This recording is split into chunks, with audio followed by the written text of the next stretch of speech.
A Mortal's Journey to Immortality Episode 178. Why is Nangong Wan marrying Wei Lycan? Is it because she has had a change of heart, or because she has no other choice? After leaving the Mulan grasslands, Hanli learned that Nangong Wan was about to be married. He rushed to the masked moon sect without rest to find Nangong Wan and uncover the truth. It turns out the reason Nangong Wan is marrying Wei Lycan is due to pressure from her senior sister, the Great Elder, and Wei Lycan and Appo's uncle, Wei Wuya. To help Nangong Wan escape their control, Hanli decided to lure the Great Elder to her residence and find a way to capture her.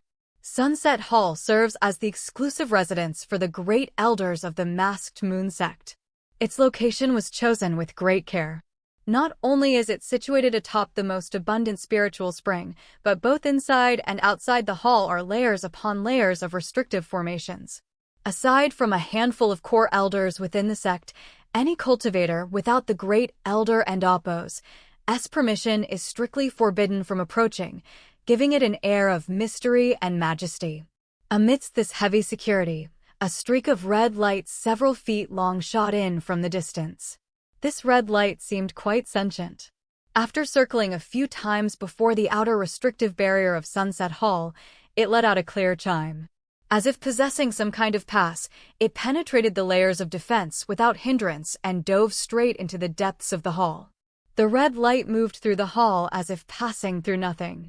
After several turns, it finally flew into a side parlor. Inside the parlor, a woman with a beautiful face and snow-white skin, yet exuding an icy aura, was sitting cross-legged on a prayer mat.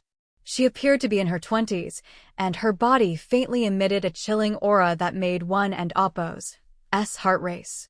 Clearly, she practiced a very domineering cold attribute cultivation technique. The red light instantly stopped before her. Sensing it, the woman slowly opened her eyes. With a slight frown, she beckoned with one hand, and the red light turned into a fist-sized flame landing in her palm. She stared expressionlessly at the flame for a moment, then flipped her palm to extinguish it. A flash of surprise crossed her eyes. It turned out Nangong Wan had actually taken the initiative to request a meeting. Though she didn't end Appo's know what Nangong Wan was up to, since her attitude had softened, she decided to go and see for herself. This Great Elder was known for her decisive actions. Once her mind was made up, she immediately transformed into a white streak of light and flew out. A moment later, she arrived at the entrance of Nangong Wan and Appo's cave dwelling. After landing, she habitually scanned the surroundings. Seeing that the restrictive formation outside was still in a damaged state, with no signs of being repaired or altered, she finally felt at ease. She walked to the stone door and cast a white spell. The heavy stone door opened on its own. With a composed expression, she walked inside with steady steps. Behind the door, the young girl in yellow, who was Inu in disguise, had been waiting for a long time. Seeing the Great Elder enter, the girl immediately bowed in greeting. The Great Elder and Appo's gaze swept casually over this disciple. Sensing that her cultivation had improved since their last meeting, she asked indifferently if she had taken the pills she had bestowed. After receiving an affirmative answer, she walked toward the depths of the cave dwelling while casually asking about Nangong Wan and Appo's recent state and if there had been any unusual behavior. The girl in yellow followed respectfully behind and reported truthfully that aside from meeting a low-level steward disciple today, Nangong Wan had done nothing else. Furthermore, that disciple had already left after delivering a gift. Hearing this, the Great Elder noted it matched what her junior sister Lan had said in her message talisman. She didn't end Appo's care at first, but hearing that Nangong Wan had become restless after receiving a silver sword, she couldn't end Appo's help but feel curious. Upon learning it was just an ordinary silver sword, the Great Elder speculated it might be a gift from an old rogue cultivator friend from her past travels, so she didn't end Appo's look into it further. She only felt it was unexpected that this matter could make her stubborn junior sister change her mind. She then instructed the girl in yellow to continue monitoring Nangong Wan and Appo's every move, promising a heavy reward once the matter was settled. As they spoke, the two had reached the entrance of the main hall. The girl in yellow whispered a reminder that Nangong Wan was waiting inside, then led the Great Elder to the entrance. Out of caution, the Great Elder intended to scan the hall with her spiritual sense first. But as soon as she stepped through the door, Nangong Wan and Appo's calm voice came from within. Nangong Wan stated that for the sake of the sect and Appo's interests, she could reluctantly agree to the previous proposal, but one condition must be met first. Hearing this, a look of joy immediately appeared on the Great Elder and Appo's face, and the weight on her heart was lifted.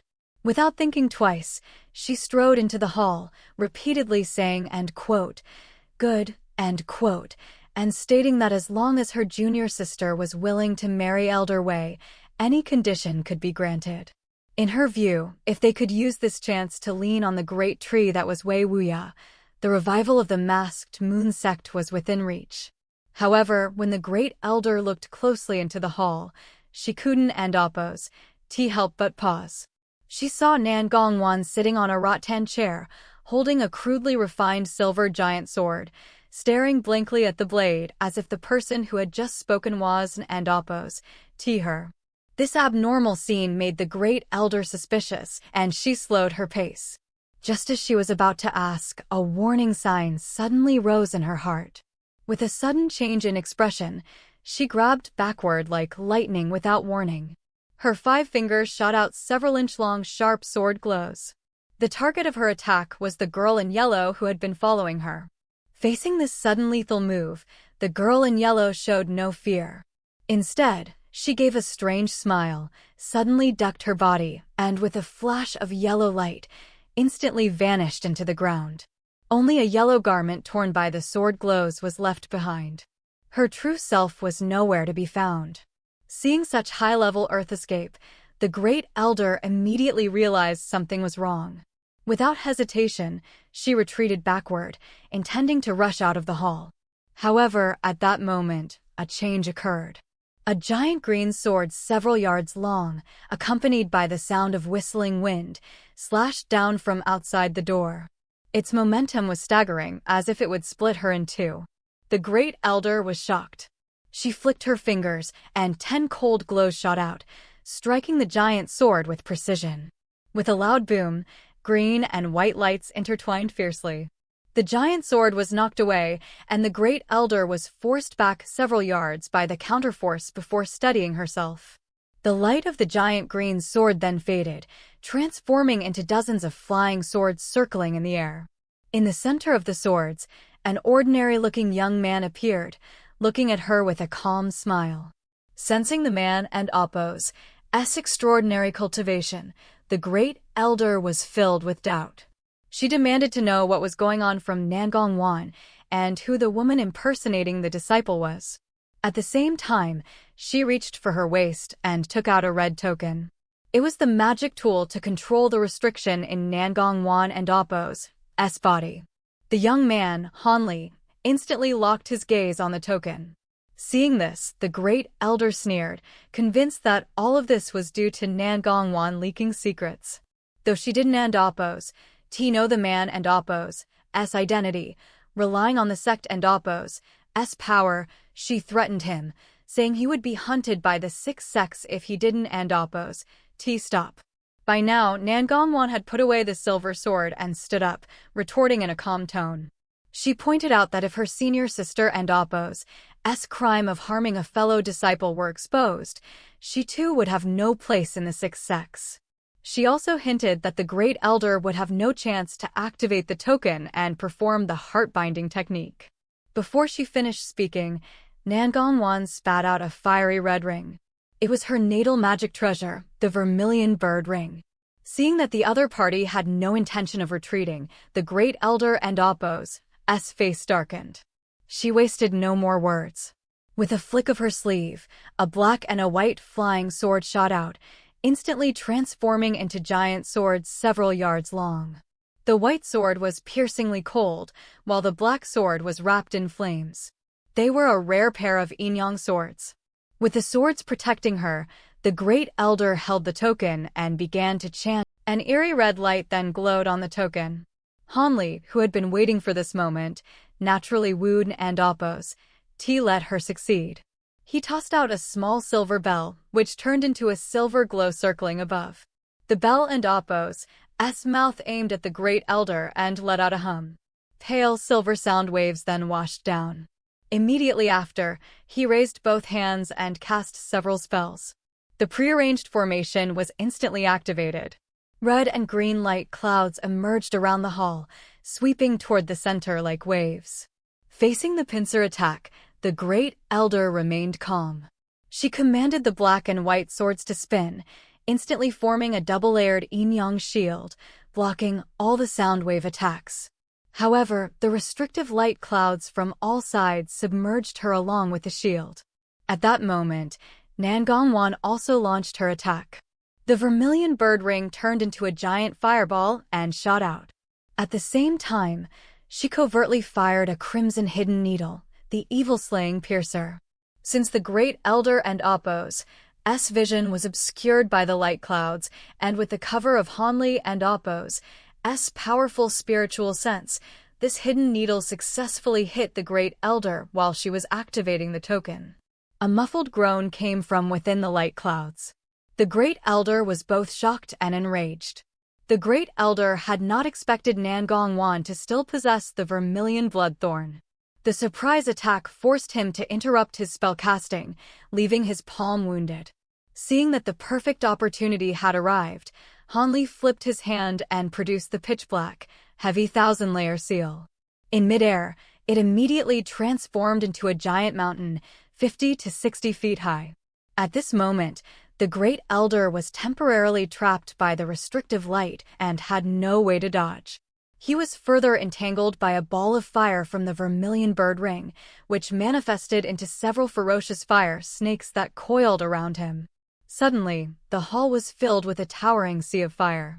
Just as Hanli prepared to drive the giant mountain down to crush him, a five-colored light pillar as thick as a bowl shot out from within the flames.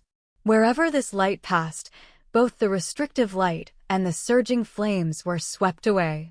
A clear chime echoed in the air as the unstoppable pillar suddenly froze, revealing that it had imprisoned a crystal-clear crimson ring, Nangong Wan's vermilion bird ring.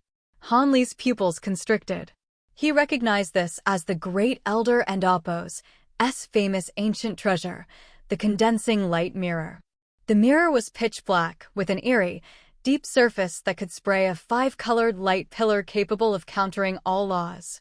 Its power far exceeded the imitation Hanli had used years ago. With the light and flames forced away, the Great Elder's figure was revealed once again. He stood within a black and white protective shield, one hand forming an incantation and the other holding the mirror. Although the restrictive medallion was gone and his hand was bloodied, he had not suffered a fundamental injury.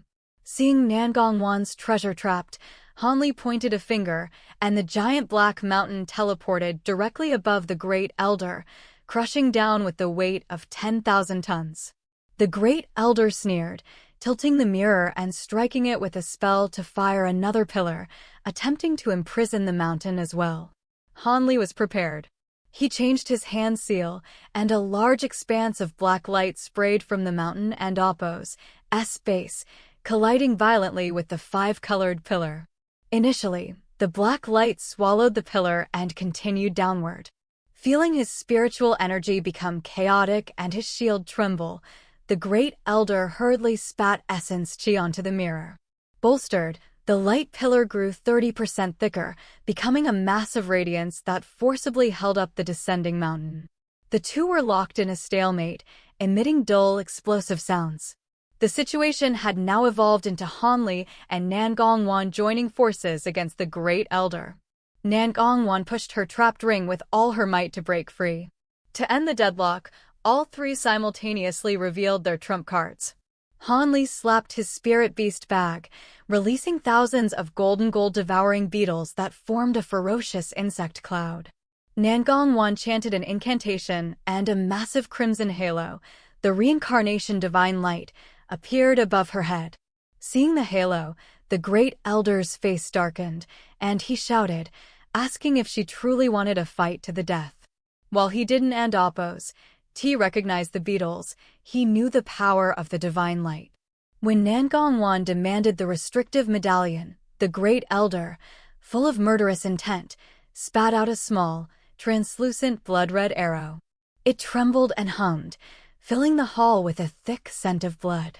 Nangong Wan turned pale, identifying it as the end quote, blood fiend sword end quote, and questioning her senior sister about the risk of demonic chi backlash. The Great Elder confidently claimed that defeating them would not take long enough for the chi to backfire. Holding the sword, she gave a final ultimatum. Would Nangong Wan marry Wei Lycan? She threatened that once the sword went wild, she would and oppose, be able to control it. Han Li finally spoke with firm conviction, telling the Great Elder to give up on that idea. He stated that regardless of Nangong Wan and Oppo's willingness to sacrifice herself, he would never agree to the marriage. The Great Elder's gaze pierced through him. She finally realized that this nascent soul cultivator of unknown origin was the reason her sister had refused marriage for years. Han Li advised her to hand over the medallion, promising they would leave immediately. He expressed clear contempt for the blood fiend sword, stating it was nothing to fear. Enraged by his disdain, the Great Elder decided to kill Han Li first to sever Nangong Wan's hopes. She bit the tip of her tongue and spat essence blood onto the small sword. As she formed gestures, the sword absorbed the blood and grew to over 3 feet long, emitting a nauseating scent. She gripped the hilt and poured all her spiritual power into it. Nangong Wan's composure turned to anxiety. Knowing the sword and Oppo's terror, she urged Han Li to strike first. In her desperation, she launched her incomplete reincarnation divine light, throwing an eerie, beautiful crimson rainbow toward the Great Elder. The Great Elder countered by tossing out a triangular banner that transformed into a green mist. The rainbow plunged into the mist, and although it was powerful, the mist entangled it layer by layer, trapping it. Seeing the failure, Nangong Wan turned pale, while the Great Elder swept the blood sword and slashed at the void above Han Li's head. A massive blood-colored sword chi appeared out of thin air, carrying an overwhelming evil aura and the power to destroy heaven and earth. The strike drained the Great Elder's essence, leaving her flushed as the sword drifted down. Before the sword chi even landed, it drained the surrounding spiritual energy. Han Li felt his body tighten, imprisoned by invisible shackles. He couldn't and oppose, move or even form a gesture as the terrifying chi descended toward his head. Nangong Wan was in despair, and the Great Elder wore a mocking sneer, anticipating Han Li's end. Just as they thought he was doomed, Han Li took a deep breath. In an instant, thunder roared and golden light flashed as a layer of pale golden electrical arcs appeared over his body. Before the Great Elder could react, the blood-colored sword chi slashed into the golden electrical net. A massive roar followed as lightning and blood chi collided. The imposing sword chi surged frantically, but could not sever the thin arcs. Instead, it was wrapped tighter like a fish in a net. With the appearance of the evil-warding divine thunder, the spatial restriction on Han Li vanished. He looked up with a hint of gravity. He could sense that while the thunder trapped the sword chi, the consumption was high. It was lucky he had released nearly 1/3 of his total thunder reserves in a single burst. Han Li was unsure if his evil-warding divine thunder could truly trap the eerie sword chi of the blood fiend sword indefinitely. It was the first time he had encountered an evil object that his golden lightning could not completely suppress. Unwilling to risk a stalemate where both sides suffered, his expression darkened as he raised his hands. 2 thick golden arcs of lightning shot forth, passing through the golden net and accurately striking the blood-colored sword chi. Under this frantic bombardment, the overbearing sword chi let out a final wail and dissipated into a cloud of blood mist. Han Li pointed his finger, causing the golden net to shrink and compress the mist into a fist-sized golden ball, which he caught in his palm. This display completely overturned the Great Elder's understanding. She stood stunned, her face filled with disbelief. Even Nangong Wan was frozen on the spot with her mouth agape. The Blood Fiend sword was a notorious evil weapon in the Tian and cultivation world, neither an ancient treasure nor a standard magic treasure, but a force that cut through everything and was deemed impossible to counter except by flight. Seeing Hanli resolve it head-on was inconceivable. Hanli did not allow the women much time for shock. He let out a sharp cry, and the golden insect cloud swarmed toward the Great Elder in an overwhelming wave. This finally jolted the Great Elder back to reality. Surprised and furious, she spat out a small silver arrow.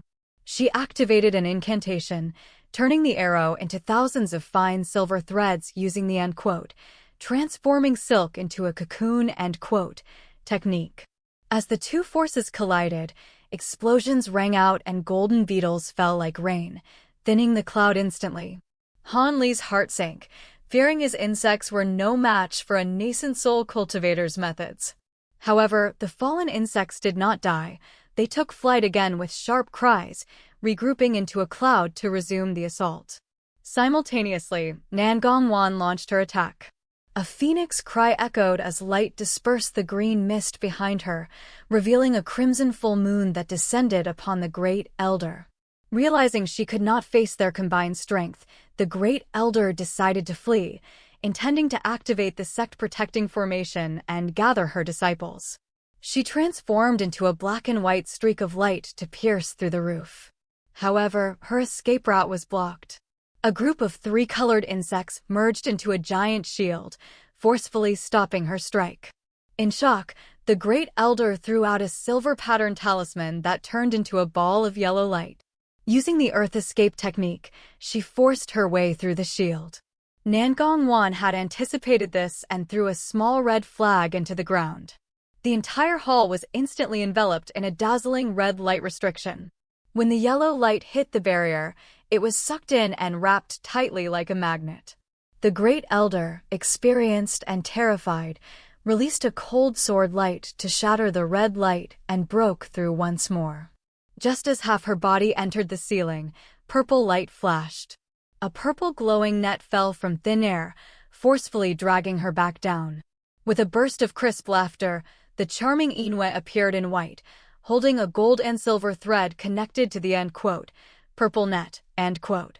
Filled with rage, the Great Elder shot out black and white sword chi and spat green corpse fire at the net. But the purple light absorbed the attacks without a scratch. Inwe chuckled, gave a command, and the net tightened, completely binding the Great Elder. Captured and humiliated, the Great Elder's eyes turned blood-red as she prepared a self-destructive secret technique. Inwe was about to suppress her when Nangong Wan urgently called out to spare her life. A fiery red moon rose, enveloping the Great Elder in ripples of blurry red light. Hanli felt his own mind waver, marveling at the soul-bewildering power of the reincarnation divine light. After the time it takes to drink a cup of tea, a pale Nangong Wan withdrew her technique. The Great Elder remained bound but was now in a deep coma, her consciousness sealed. Hanli asked why she didn't and oppose, to eliminate the future trouble. Nangong Wan explained with a bitter smile that killing the Great Elder would cause the moon-masking sect to fall apart or be destroyed. She wished to spare her life to repay her debt to the sect. Understanding her choice, Hanli urged her to take the token and leave. Inwe retracted the purple net, and Nangong Wan placed several restrictions on her senior sister before searching her storage bag. Hanli beckoned a dull black ring to him, found it identical to his own, and kept it. Nangong Wan joyfully found the token to lift the heart-trapping technique. Finally, Nangong Wan forced the Blood Fiend's sword out of the Great Elder's body. Knowing its demonic nature was too heavy for her, she threw it to Hanli, since his lightning could counter it. Hanli, aware of the risk of demonic backlash, unceremoniously kept the weapon to ensure Nangong Wan's safety. They left the famous, end quote, condensing light mirror, end quote, behind to avoid the trouble its reputation would bring. Nangong Wan then lifted her own restriction by rubbing the token until it turned into a black mist and vanished. In a much better mood, she recorded a message on a white jade slip for her senior sister and placed it back in the Great Elder and Oppo's storage bag. She informed Hanli that her sister would not wake for at least a day and a night. Hanli took her hand, their magic power connected, and they flew out of the hall like a long rainbow. Later, on a nameless hilltop at the border of Beiling, Nangong Wan stood under an old tree with furrowed brows. She expressed confusion as to why Hanli was arranging for her to return to the falling cloud sect alone. Standing beside her, Hanli patiently explained his reasons, mentioning his junior sister Mu Piling and senior brother Liu. For unknown reasons, they remained in Tian City and had not returned. It was speculated that this was largely related to the news of the spellcaster invasion. Both of these individuals had some prior history with him, and moreover, they had initially set out together. He could not simply ignore the situation and therefore had to go investigate in person. After hearing this, although Nangong Wan stopped blaming him, she proposed that she wanted to accompany him. Hanli further advised her, explaining that she was a nascent soul cultivator of the Masked Moon sect and that many high-level cultivators in the Nine Nations Union knew her. Although he had already taught her the appearance alteration technique, if they were to encounter someone with a deeper cultivation, there was still a risk of being seen through. Therefore, it would be safer for her to return to the Drifting Cloud sect first. Nangong Wan still harbored worries in her heart. She pointed out that Hanli had already offended both the Masked Moon sect and the Harmonious Bond sect, and that going to Tian City at this time made it difficult for her to feel at ease. Hanli confidently comforted her, stating that with his current divine abilities, in the land south of heaven, there were very few people who could trap or kill him. Moreover, as an elder of the Drifting Cloud sect, under the current circumstances in which the Mulan people were invading and the Nine Nations Union was bearing the brunt of the conflict, various forces would not easily seek trouble with him. In addition, he speculated that Nangong Wan's senior sister would escape according to the plan recorded in the Jade Slip, which would further reduce their worries. Seeing that Hanli had made up his mind, Nangong Wan no longer tried to stop him. However, for the sake of safety, she took out a green, gauze-like handkerchief from her waist and handed it to Hanli. This was an unknown ancient treasure she had obtained by chance during her travels. It could automatically protect its master and possessed extremely strong defensive power. Like a gentle young wife, she urged Hanli to take it for protection so that she could feel at ease. Hanli felt this deep affection. He gazed at Nangong Wan for a long time, seeing her cheeks gradually turn slightly red, before finally accepting the treasure. Immediately afterward, Nangong Wan thought of another matter. She took out a red, glowing jade pendant and handed it to Hanli. This was a fire-repelling pendant, which served as her personal token. In her early years, on a whim, she had taken in several registered disciples. Now, 2 of them were running shops in Tian City.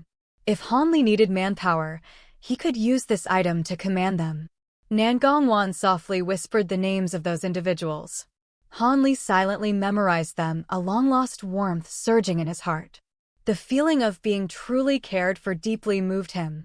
1 month later, Hanli appeared alone in the sky above the wilderness outside Tian City. He gazed at the massive city in the distance and remained silent. Since parting with Nangong Wan on his way to the State of Yu, he had learned of the battle between the Cultivator Army and the Mulan spellcasters at the border. The main force of the Nine Nations Union had suffered 3 consecutive defeats. In the end, they had been forced to rely on grand restrictive formations to barely hold several key locations. Although Hanli frowned upon hearing this news, since he did not know the details, he could only continue on his journey. After entering the State of Yu, he learned from other cultivators that the Mulan spellcasters appeared to be driving several ancient giant beasts, catching the Nine Nations Union completely off guard. This revelation shocked Hanli, and he rushed to Tian City overnight. At this time, although Tian City had lifted its flight ban, most of the restrictions of the Great Light Extinguishing Formation had been reactivated. The sky above the entire city was filled with strange fluctuations of spiritual power, clearly indicating that it had entered a wartime state. After observing for a moment, Hanli transformed into a streak of blue and red light and flew straight toward the city gate. a core formation elder guarding the gate, along with several Foundation establishment cultivators, noticed him and intended to inspect him. However, after their spiritual sense swept over the incoming light, the elder's expression immediately changed drastically. He bowed respectfully and asked whether Hanli was a senior who had come to attend the Alliance meeting. Hanli denied that he was there for the Alliance meeting and stated that he was Hanli of the Drifting Cloud sect from the Heavenly Dao Alliance. Upon hearing this, the elder did not dare to perform any verification and instead immediately stepped aside respectfully to let him pass. Hanli nodded and flew into the city unhurriedly. The number of cultivators on the city streets was far fewer than usual, and everyone looked worried. Clearly, the news of the defeats had already spread.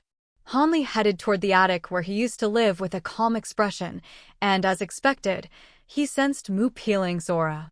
He also discovered that she had broken through to the mid-foundation establishment stage. Hanli quietly broke the restriction and entered the house, and Mu Peeling was overjoyed to see him. Hanli lamented that she and senior brother Liu had not left as agreed, and then praised her breakthrough in cultivation. Mu Peeling explained that this was all thanks to the pills Hanli had left behind. As for the reason they had stayed, it was exactly as Hanli had expected. At the end of the trade fair, news of the spellcaster invasion had arrived. As a nascent soul cultivator of the Heavenly Dao Alliance stationed in Tian City, senior brother Liu had to stay behind to discuss countermeasures, and she could only remain with him. Just as Hanli was asking about senior brother Liu's recent situation, the voice of a young man suddenly rang out from outside the attic, specifically asking to see Mu Peeling. Hanli swept out his spiritual sense and discovered that it was an elegant-looking core formation youth.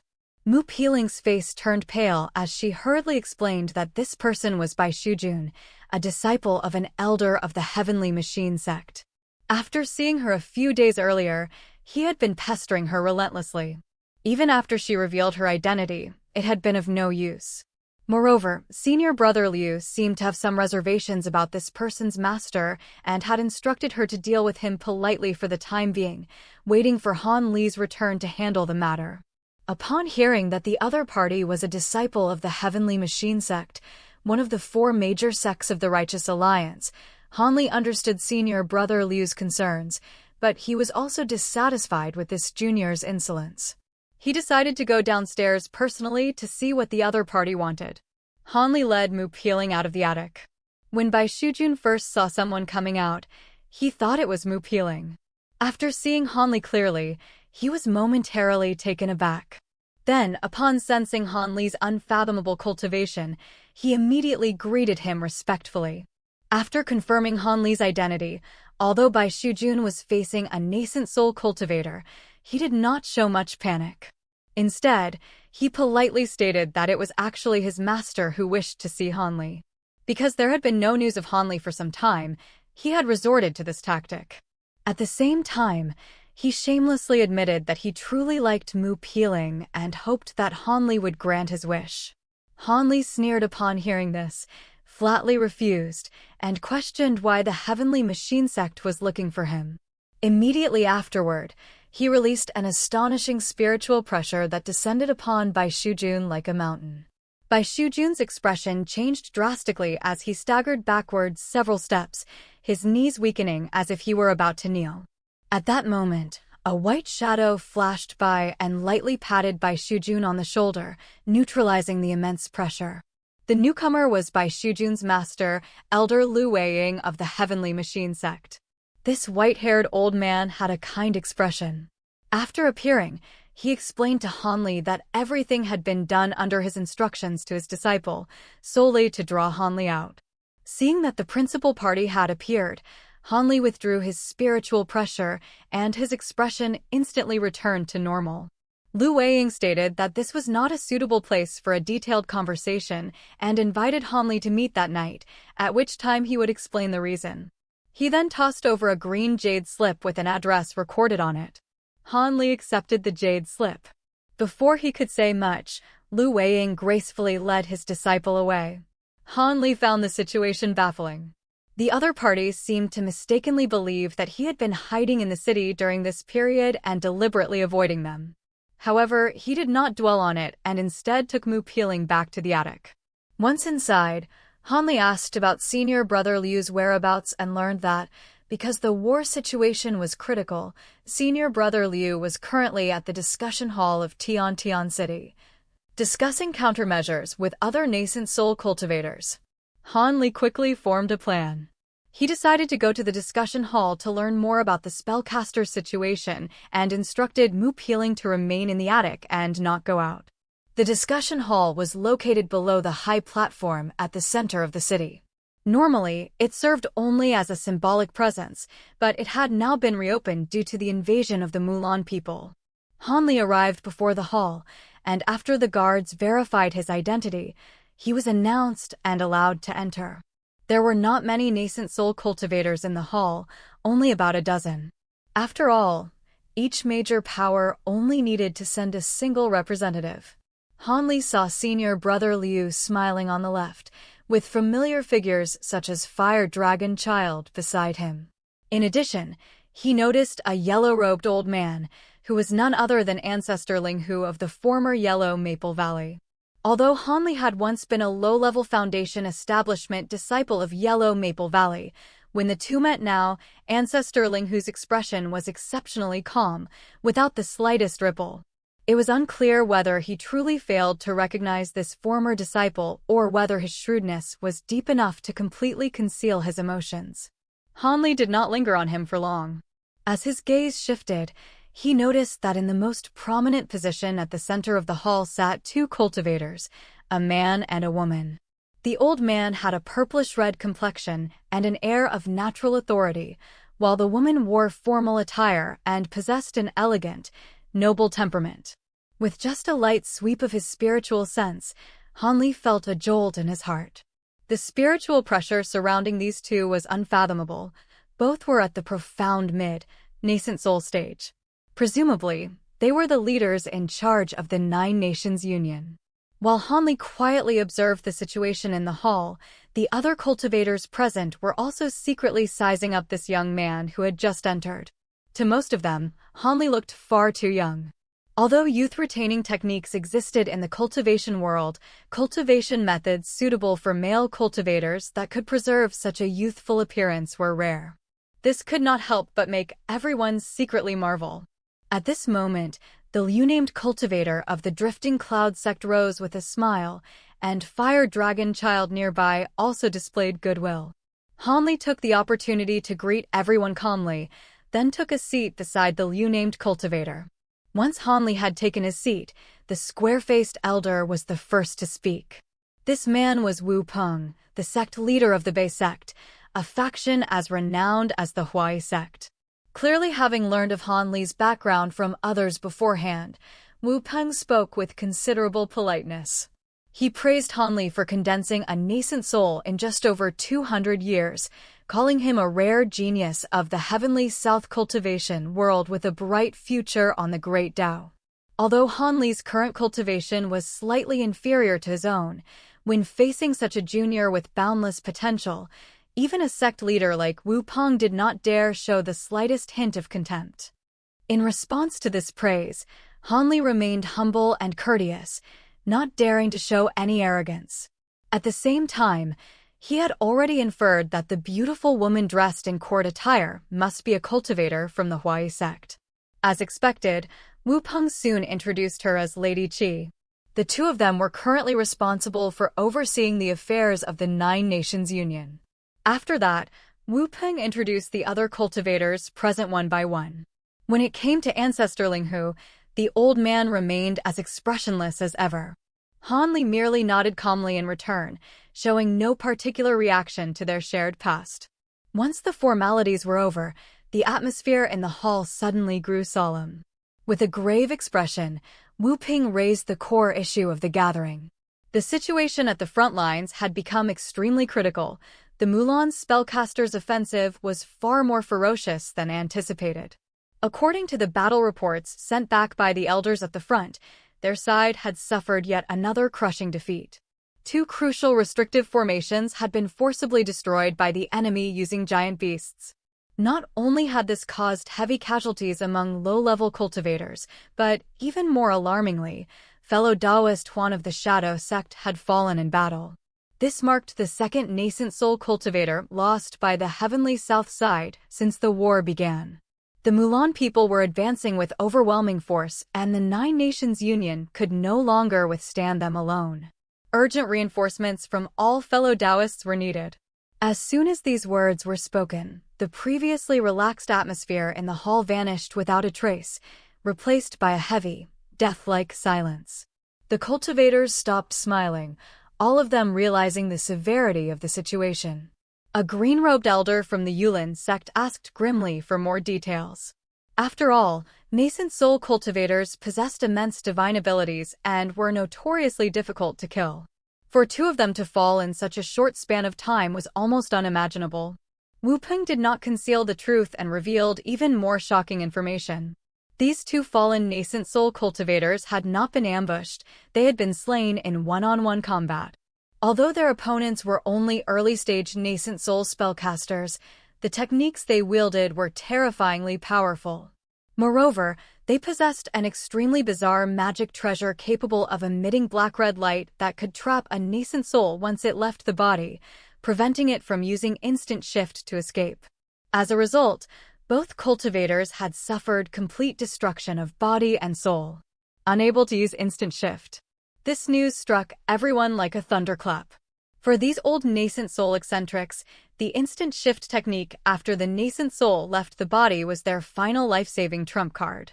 Now, hearing that there existed a treasure capable of countering it, everyone present, including Hanli, turned pale, a chill running through their hearts. Wu Peng then added that aside from the strange magic treasure, the two spellcasters had also been seen devouring the souls of the dead, sparing neither friend nor foe. Their actions were no different from those of demons. Lady Qi took over the discussion, analyzing that these two individuals might not even be human, or perhaps were evil cultivators who practiced some form of ghostly Tao. It was also possible that, in this large-scale invasion, the Mulan people had colluded with wild outcasts or other unknown forces. Otherwise, those never-before-seen wild giant beasts would not have appeared so suddenly. Just as fear and speculation about the unknown enemy spread through the hall, Hanli, who had been listening in silence, suddenly spoke. He asked for the exact time when this intelligence had been delivered. After receiving confirmation, he offered his own analysis.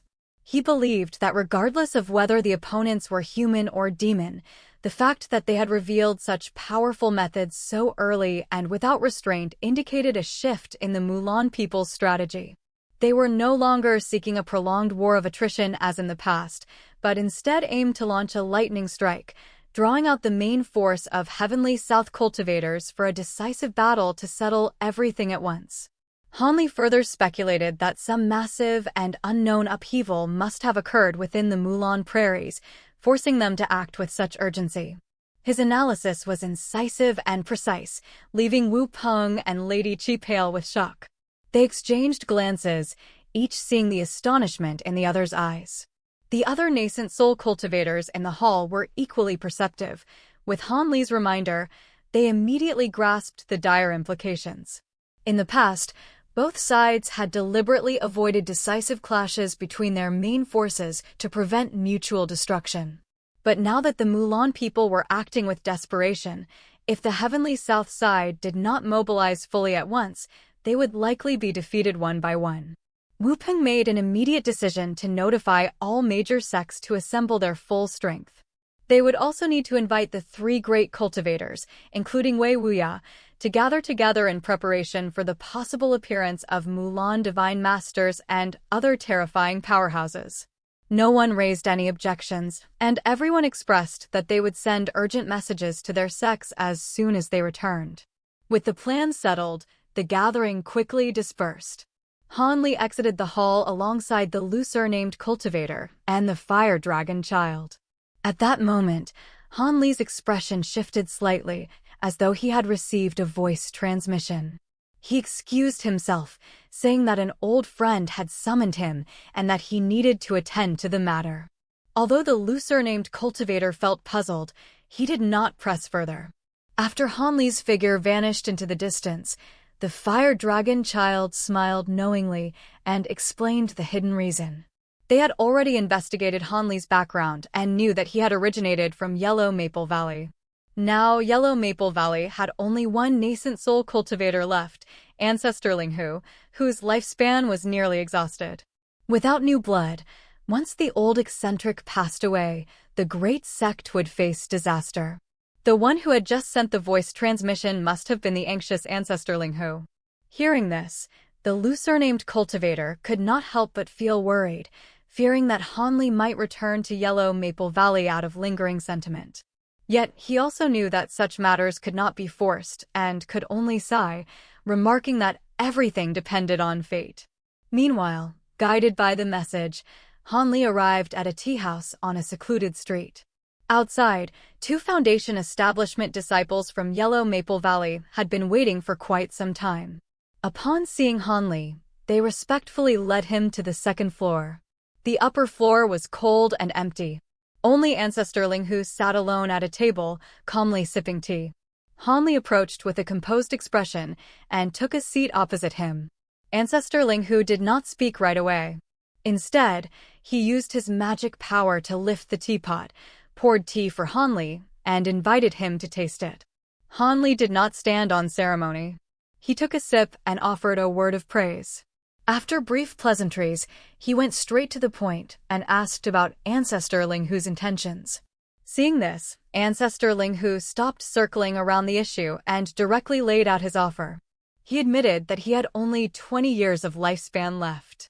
If Han Li was willing to return to Yellow Maple Valley as an elder, then after his death, the entire sect would fall under Han Li's sole control. To dispel any concerns, he even stated that all past grievances, regardless of right or wrong, would be completely forgotten. As long as Han Li returned, this foundation would belong to him. However, when faced with such tempting authority, Han Li responded with unexpected indifference. He stated plainly that the past was already over and that he harbored no resentment. Nevertheless, he had already joined the Drifting Cloud sect and only sought a stable place to cultivate. He had absolutely no interest in wielding sect power. Seeing that material benefits failed to sway him, Ancestor Linghu did not give up. He let out a cold laugh and argued that Han Li was constrained under others at the Drifting Cloud sect, which could not compare to the satisfaction of holding absolute authority. He tried to persuade him from the perspective of cultivation resources and status, claiming that ruling a sect would grant endless spiritual herbs and materials, and elevate his standing in the cultivation world beyond comparison.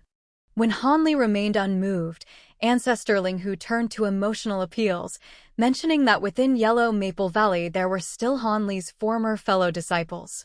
He warned that without a nascent soul cultivator to protect it, Yellow Maple Valley would likely be destroyed by other forces after his death.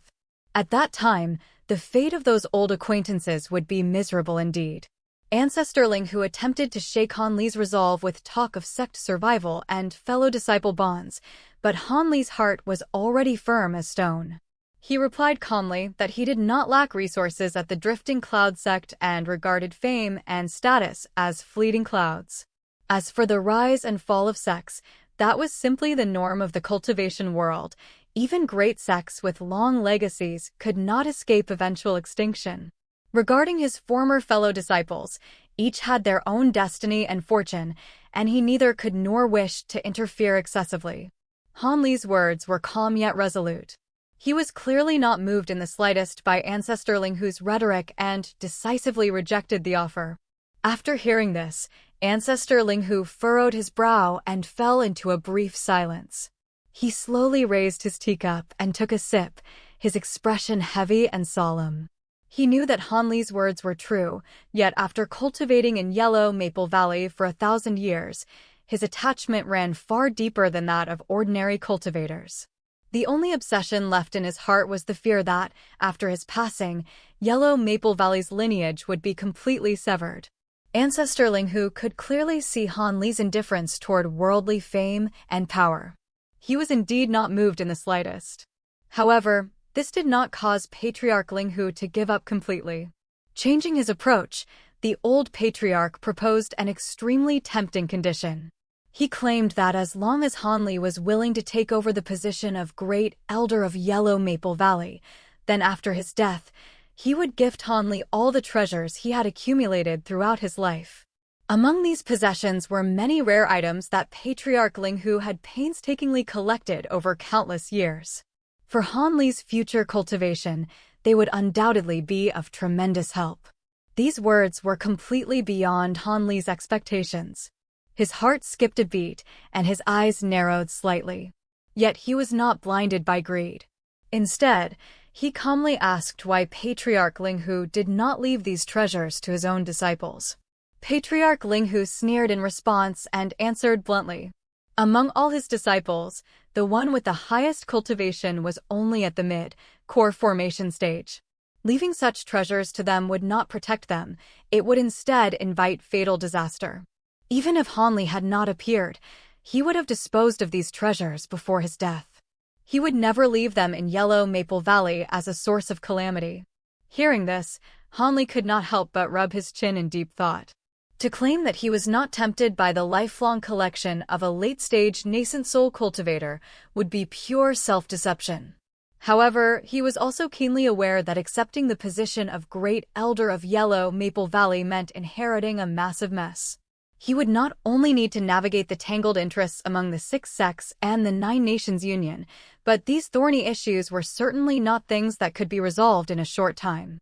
Moreover, although the authority of a great elder was immense, it could never compare to the freedom and ease he enjoyed as a nominal elder of the Drifting Cloud sect. More importantly, this matter also touched upon unresolved issues involving Nangong Wan and the Mask Moon sect, making it even harder for him to face. After careful consideration, Hanli finally overcame his greed. He shook his head and rejected Patriarch Linghu's proposal outright, clearly stating that he was unwilling to join Yellow Maple Valley. Seeing Hanli's resolute attitude, Patriarch Linghu did not grow angry. Instead, a trace of helplessness and regret appeared on his face. He sighed, lamenting that Hanli truly had no intention of stepping into the muddy waters of the 6 sects. Thus, he decided to settle for the next best option and revised his terms. He no longer insisted that Hanli serve as an elder. Instead, he proposed exchanging 3 treasures in return for Hanli assisting Yellow Maple Valley 3 times within his ability during his lifetime. Compared to the previous demand, this condition was far more relaxed. Since the assistance was limited to 3 occasions and within his capabilities, Hanli felt it was not excessive. After a brief deliberation, he readily agreed. A smile finally appeared on Patriarch Linghu's face. As if he had already prepared for this outcome, he took out 3 items from his storage pouch and placed them on the table. The 3 treasures were a small shield flickering with blue light, a red jade bottle, and a black jade pendant-like object. Hanli did not stand on ceremony. After scanning the items, he first picked up the small blue shield. It felt warm and light in his hand, almost weightless, which surprised him greatly. Even with his current knowledge, he was unable to determine what material it was made of. Patriarch Linghu explained from the side, "This is called the Blue Light Shield. It is an ancient treasure I obtained in my early years. It has accompanied me for many years and possesses extraordinary defensive power, especially against fire attribute attacks." Hanli stroked the surface of the shield. Although he placed it back on the table, he had already confirmed that it was indeed an exceptional treasure. Next, he picked up the red jade bottle. Patriarch Linghu introduced it as containing the inner core of a grade 7 iron-winged eagle, which he had obtained after venturing alone into the depths of the Mulan grasslands and killing the beast. Whether used for alchemy or other purposes, it was an extremely precious material. Upon hearing that it was a grade 7 demon core, Hanli remained calm outwardly, though he secretly sighed.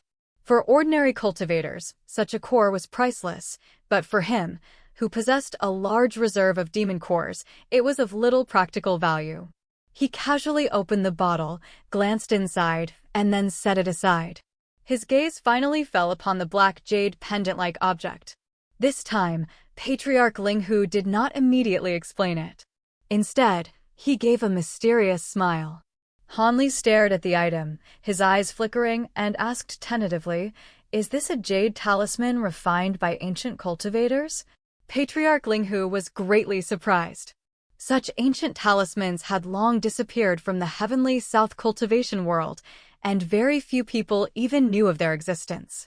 Hanli casually explained that he had once heard a friend mention them. Patriarch Linghu did not pursue the matter further and began explaining the origin of the Black Jade Talisman.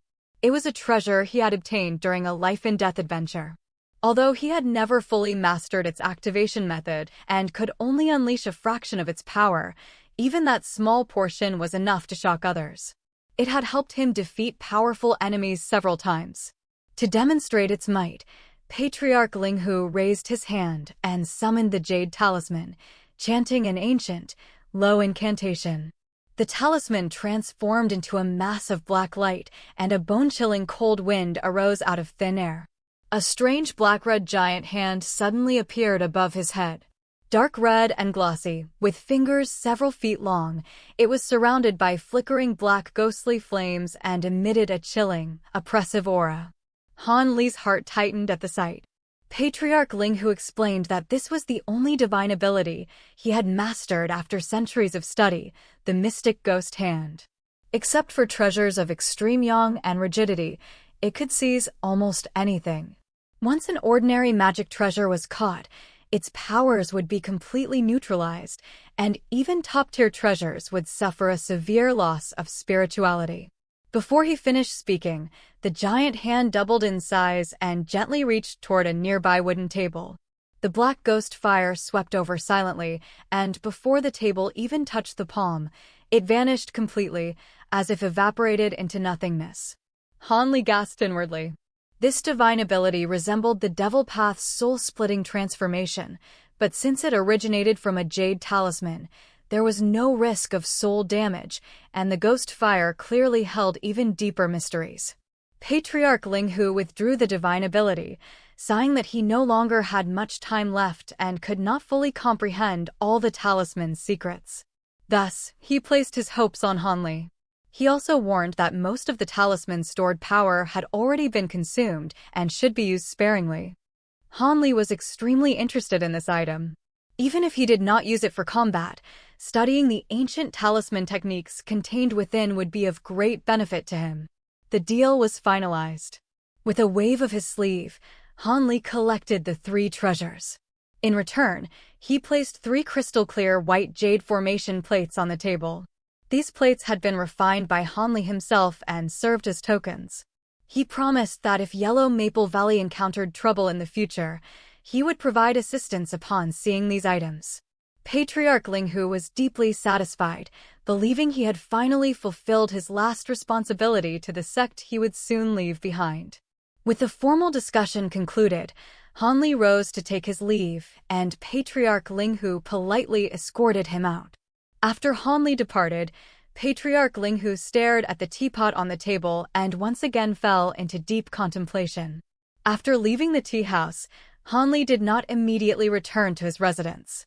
Instead, he looked up at the sky, found a quiet corner, and took out the jade slip previously given to him by the white-robed elder of the Heaven Research Sect. After examining it carefully, he hesitated briefly. After a moment's thought, he decided to keep the appointment. Following the directions recorded in the jade slip, he crossed most of Heaven's Reach City and arrived at an inconspicuous grocery shop called Yuha Pavilion, tucked away in a corner of the city. The shop was small and unremarkable, selling only low-level talismans and raw materials. Behind the counter sat a plain-looking middle-aged shopkeeper with only qi condensation cultivation. Upon seeing Han Li enter, the man greeted him with a habitual smile. Han Li said nothing and directly displayed the green jade slip. The shopkeeper's expression changed drastically. He immediately addressed Han Li respectfully as senior and said that the ancestor had already given instructions. He then led Han Li through a side door into the back hall. Although it appeared to be a simple storage area filled with boxes and cabinets, the shopkeeper activated a mechanism. 2 cabinets slid apart, revealing a wall. Stepping on a stone tile, the wall shifted with a muffled sound, exposing a gloomy underground passage. The shopkeeper stated that he was not permitted to enter and asked Hanli to proceed alone. Hanli extended his spiritual sense and detected a restriction deep within the passage.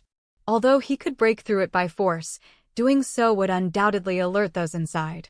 Just as he hesitated whether to enter this unknown underground space, the person within seemed to sense his concerns and voluntarily lifted the restriction. Han Li's heart stirred. Since the other party had shown goodwill, he was no longer polite. After carefully scanning the area below with his spiritual sense, a look of surprise appeared on his face. Murmuring, "So it's him," he strode into the passage. Passing through the long underground corridor, Han Li arrived in a vast stone chamber. The room was nearly empty, containing only a few prayer mats. Two people sat cross-legged facing the entrance. Han Li approached calmly and sat on a prayer mat in the corner. One of them was Marquis Nanlong, who had previously vanished. The other was Xian Jizi, the white-robed elder of the Heaven Research Sect.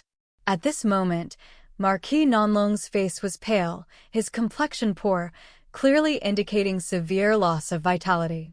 Seeing Han Li, he smiled bitterly and recounted his recent ordeal.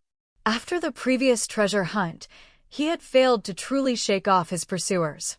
The enemy used a secret technique to track him all the way to the edge of the Mulan grasslands. Fortunately, he encountered a group of high-level spell warriors who caused chaos, allowing him to narrowly escape. Han Li expressed admiration, but his tone soon turned cold. He questioned why Marquis Nanlong had sought him out instead of focusing on healing, even going so far as to send people to harass his concubine.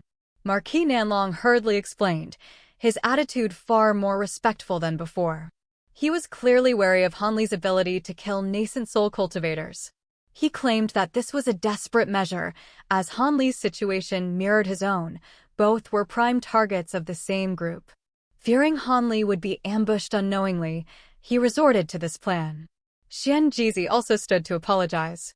Seeing their sincerity and understanding the circumstances, Han Li chose not to pursue the matter further. The discussion then turned to the main topic. Han Li asked whether this situation stemmed from the jade box he had obtained. Xian Jizi confirmed this solemnly. The Ghost Spirit sect had paid a tremendous price to obtain Master Song Kuan's route map and method for entering Falling Devil Valley and was determined to succeed. The item in Han Li's possession was an essential component for entering the valley. Only by combining it with the route map held by Marquis Nanlong could one safely bypass the dangers and obtain the treasures inside. Hearing the phrase, essential item, Han Li was momentarily stunned, then recalled something. Marquis Nanlong grew animated and mentioned the two-element rings. Han Li frowned in thought, remembering that this treasure had been refined by Elder Xian Huang using cloud iron from beyond the heavens. Normally useless, it could manipulate Arctic primordial light once encountered, making it an extremely niche and often disregarded treasure. Marquis Nanlong confirmed this. The two-element rings consisted of a yin ring and a yang ring. The yin ring protected the wearer from primordial light, while the yang ring allowed one to manipulate it offensively. What Han Li possessed was the yin ring.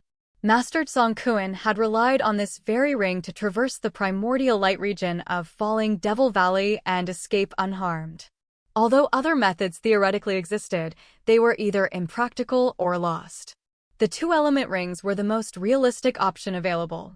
After hearing this explanation, Han Li looked at the two men before him and silently began calculating the pros and cons of the matter in his heart.